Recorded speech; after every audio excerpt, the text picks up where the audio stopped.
अभी थोड़े चावल पड़े हते ना, चावल पड़े हते सोई तो हमने उन्हें पका करके बच्चों को खिलाया, बच्चों को पका करके खिलाया।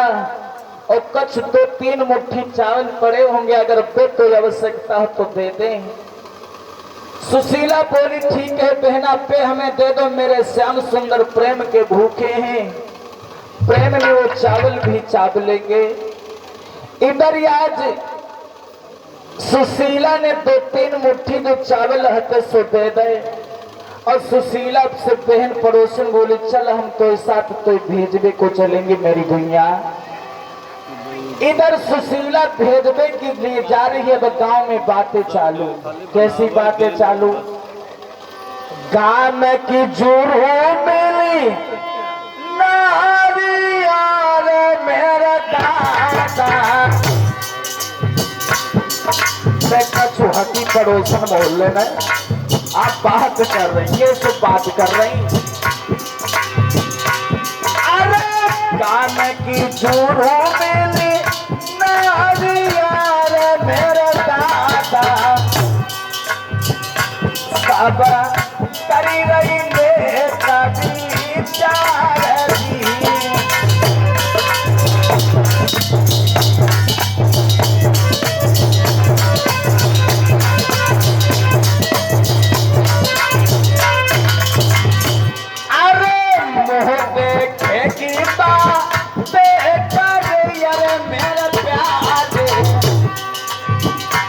कोई बहुला लागी तीरा नोरा जी।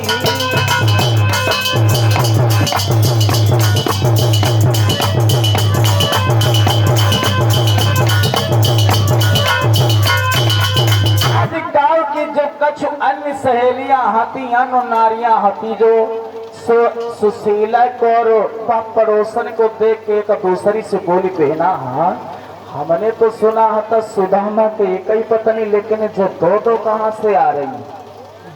अब समझ लो कि उनके सौतिया डाह बची गो, और सबत डाह बताओ जा तो बहुत खराब होत, सबत का डाह बहुत खराब होत। काय को खराब होत? एक बात हम आपको बता दे, कहा जाता है कि सबत चून की खराब हो। एक गांव में एक साहब के 2 पत्नियां थी, पहले 2 पत्नी इनको देखे झगड़ों केसो होते।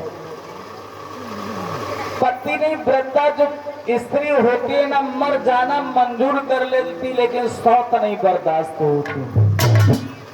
एक गांव में एक साहब के 2 पत्नियां, और जब तक दोनों पत्नी आपस में पास में रहे तब तक रोज लाठी चार्ज हो। एक दिन की बात है, बड़ी वाली ने सोची कि हम जले ही नहीं है एक पास में, तब तक रोज लड़ाई दंगा हुई है हमारे दोनों लोगों में, ऐसा करे हम लोग चले जाए अपने मायके को। और वैसे बात सही, अगर 2 पत्नियां हो, एक मैके में हो एक ससुराल में हो, तो कबो लड़ाई नहीं होती। इधर वो बड़ी वाली अपने मैके में, धीरे धीरे समय बीत गया। कुछ दिन के बाद बड़ी वाली वो भी अपने ससुराल में आ गई। अब दोनों लोग एक ही पास में रहने लगी, और भगवान दया से उन्हीं दिन जो है उस गांव में पंडित जी भागवत सुना रहे थे। तो दोनों पत्नियां जो हती सो भागवत कथा सुनने को गई। अच्छा, उस दिन पंडित जी ने सुनाया सती अनुसुईया की कथा, और सती अनुसुईया की कथा में क्या मिला था कि पति की सेवा करो, पति को नहलाओ, पति के पैर दबाओ, पति के हाथ पैर दबाओ। रात को समय हता माह को महीना, दोनों पत्नियां गई हमसे, सुबह के 4 बजे पति को जगाओ। बड़ी वाली कहीं पति से कहते हैं उठाओ, पति बोले का बात है?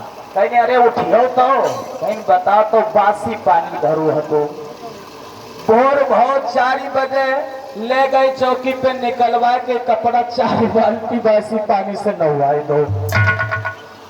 तो बोली ये कहा यू बात नहीं, कल कथा सुनाई दे रहा पंडित जी बतावा रहा। अब अब कपड़ा पहन के पति जी तैयार हो गए, बैठे हमारे कांप रहे, तब तक छोटी वाली उठी। कहन कही थी का कही थी यो नाव हो गए। बोले पति का है का कह रही का ऐसा करियो ईटन पर चलो तुम्हें नहवा दे। कल पति पंडित जी बता रहे हैं कहा अबे बड़ी वाली तो नहला चुके, कहन कहा का तो हमारा तो नीना आई। तो पति महाराज बोले चलो कोई बात नहीं नहा ले, लेकिन अगर ऐसे दो चार कथा हो गई है तो हमारी औरतें सुधर जाए। इधर बड़ी ने कहा करो रोज पे 4 बाल्टी से न हुआ मैं तो 8 बाल्टी से न हुआ मैं। पति ने सोचा दादा ये दोनों रोज जल्दी लगे तो मास्टर ये हमें पास से ऐसो करे लो अपन शरीर ही बांट दे।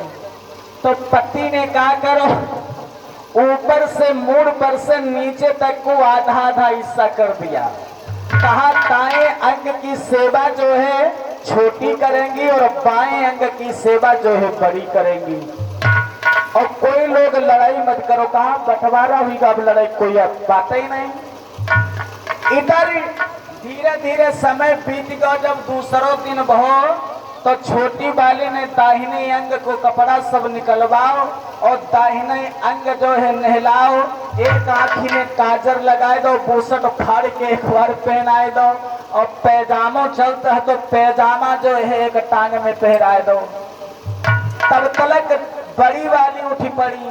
बड़ी वाली ने कहा करो पैंट पहराओ एक टांग में एक आंख में मोटो मोटो लगा पे पकड़ो काजर लगाए दे। और कहा ले टैर सोल वाली चप्पल पहन लो मजा करो। पहना दिया पकड़ा दिया है झोला, कहा जाओ मछली के बाजार कर लो। इधर जो है धीरे धीरे समय बीतता चला गया। एक दिन की बात है बड़ी वाली चली गई अपने मायके को। और जब मायके को चली गई तो छोटी वाली ने कहा करो अपने एक अंग को नहलाओ और एक आंख में काजर लगाओ और पैंट पहराए दो, एक बार बूसट पहराए दो, एक बार पैंट बूसट, एक बार चप्पल चट्टू सब चमकी रहो। ताजे लोग झोला जब बाजार करे लाओ। अब जब बाजार में पहुंचे तो कुछ लोगों ने देखा कहीं के हो या आँखी में यहाँ काजर लगाए हो या आँखी में यहाँ कालक भैया